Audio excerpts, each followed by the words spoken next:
Hi friends, ఈరోజు అత్తిల్లో వేయించేసి ఉన్న శ్రీ వల్లీదేవ సమేత సుబ్రహ్మణ్యేశ్వర స్వామి యొక్క దర్శనం, అభిషేకం మరియు తీర్థం చూద్దాం రండి. సుబ్రహ్మణ్యేశ్వర స్వామికి ఇలా అభిషేకాలు చేయడం వల్ల ఆయురారోగ్యాలు, ధనప్రాప్తి, సంతాన ప్రాప్తి, వివాహ ప్రాప్తి జరుగుతుంది. కోరిన కోరికలు తీర్చే దైవం మన సుబ్రహ్మణ్యేశ్వర స్వామి. ఒక్క నమస్కారం చేస్తే చాలు, ఆయన కోరికలను తీర్చేస్తాడు. ఈ అత్తిలలో వేయించేసి ఉన్న ఈ స్వామి చాలా స్వచ్ఛమైన స్వామి. కోరిన కోరికలు ఇట్టే తీరుతాయి.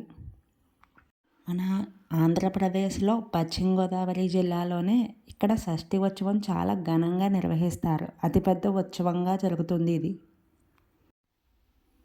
మీరు కూడా వెళ్ళి ఆ స్వామిని దర్శించుకుని మీ కోరికలు చెప్పుకోండి. మీ కోరికలు తప్పక తీరుతాయి. చాలా స్వచ్ఛమైన దేవుడు ఈ సుబ్రహ్మణ్యేశ్వర స్వామి. పిల్లలు లేని వారు తేనెతో అభిషేకం చేస్తే ఆ రోజు ఉపవాసం ఉండి షష్ఠి తిథి ఉన్నప్పుడు కంపల్సరీ సంతాన ప్రాప్తి కలుగుతుంది. అదేవిధంగా లైటింగు, బాణాసంచ, ఇంకా రకరకాల ప్రోగ్రామ్స్ మరియు రకరకాల పిల్లలు ఎక్కి ఆడుకునే రంగుల రత్నాలు, జయంతి వెల్లులు, కొలంబస్లు రకరకాలు వస్తాయి. పూర్వం చెక్క వస్తువులు కూడా ఇక్కడే కొనుక్కునేవారు అందరూ. ఇప్పుడు రాను రాను రావట్లేదు.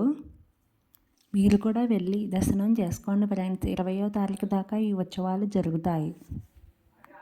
పిల్లలు బాగా ఎంజాయ్ చేస్తారు.